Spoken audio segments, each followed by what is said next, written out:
the international session. So can I see... Sorry, thank you. Can I see the mover of the Policy Commission document on internationalism to speak, please? Hello, I'm Richard Johnson, convener of the International Policy Commission. Note the change of name. We started foreign policy and ended international policy. This commission was the result of much discussion, much amendment, lots of rewriting, many interventions, and many compromises. And actually, my experience of being a convener is that compromises don't necessarily weaken or water down our principles or policies. Rather, they can extend, include, broaden, and unify. And it may be that we need a bit more of the spirit of compromise in our party sometimes. I thought that it was particularly important, accidentally, that this Commission report came to the March conference and was not discussed, and that gave the Commission the opportunity to take on board the amendments that were made and try and incorporate them in the document.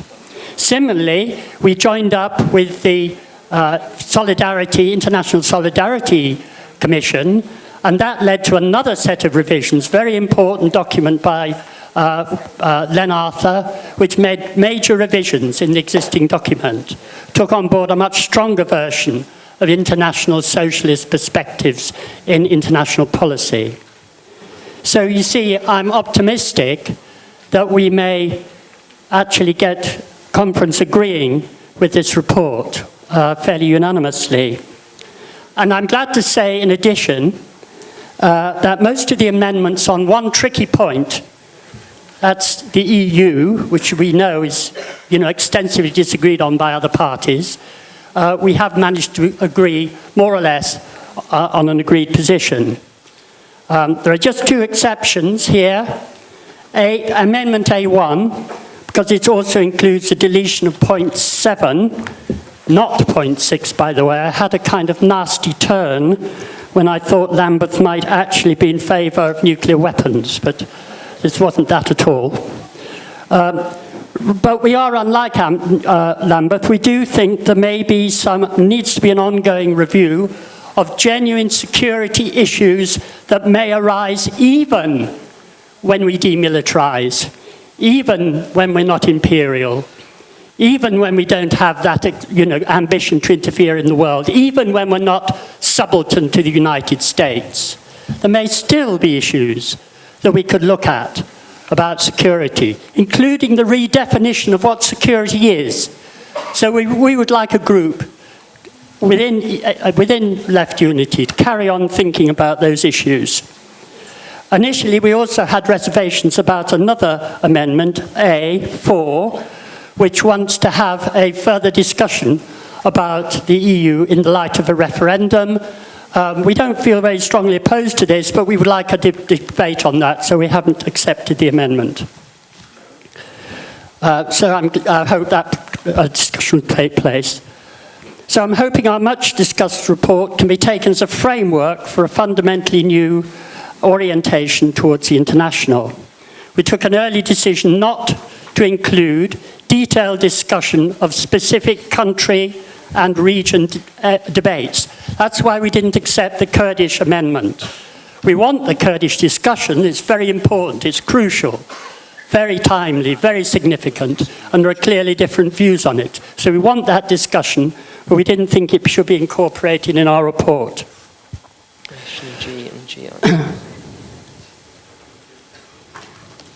A final word then on the overall character of the intervention that we want EU us to make in the international policy.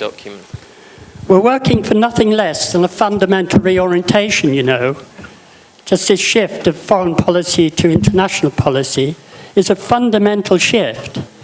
It questions all the key categories of foreign policy today. Categories, deeply ideological categories like defense, for example. It's systematically demilitarizing in terms of arms production, nuclear weapons, there's a strong predisposition against war, not perhaps an absolute pacifism, but certainly a strong disposition against war in the document. And we recognise that capital and the momentum of capital and of imperialism are major determinants on war and conflict, but we also would insist that you need a very close, tight analysis of particular country situations, particular histories, a lot of other determinations.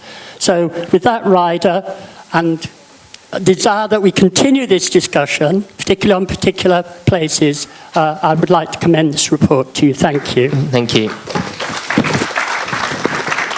Okay, can I see the mover of Amendment A1 on page 37, please? Mover of Amendment A1 on page 37, Sarah. Right, well, can you hear me? Yeah. Well, first of all, I'm going to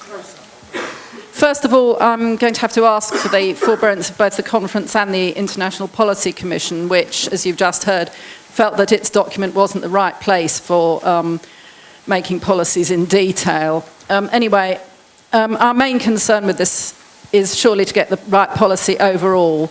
I mean, Left Unity has been active internationally, for example, by organising the Podemos tour, and we should be in this field.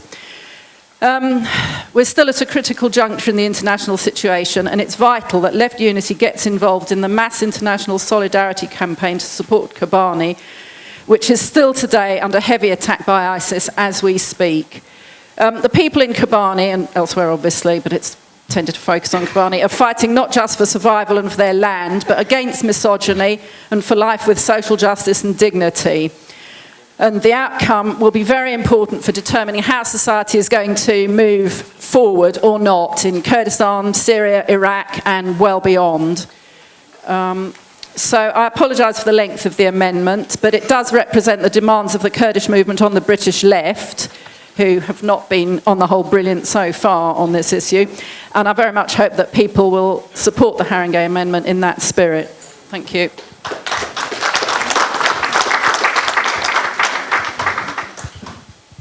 Okay, can I take the amendment, proposer of Amendment A2?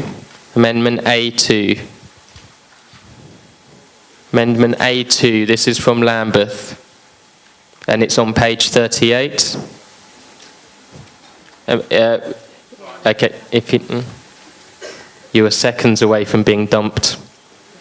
I have been dumped. 3 minutes. Right.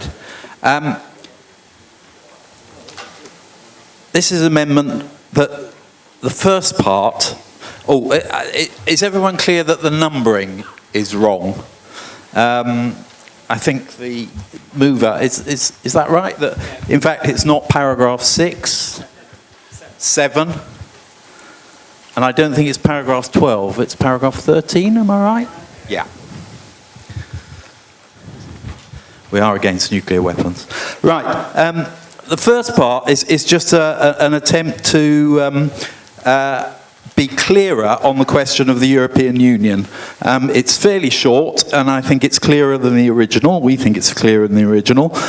We actually argue that we campaign in the EU, not only we're against exit, not only do we recognise that it's a boss's club, but we're absolutely clear that the EU needs socialist refoundation, which is the same slogan that Syriza has in terms of saying that the European Union needs a total transformation and socialist refoundation.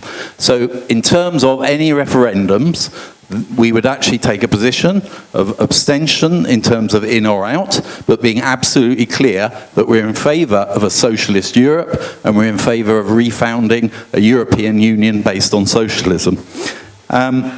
Paragraph 6 is just a straightforward deletion, paragraph 7, sorry, and paragraph 13 is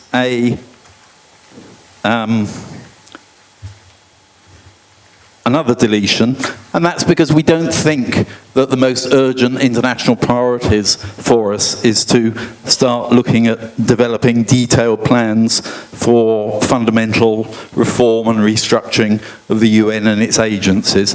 Not that that isn't an international question, but we don't think that left unity's sort of immediate international tasks should be about restructuring the United Nations and its various international organisations.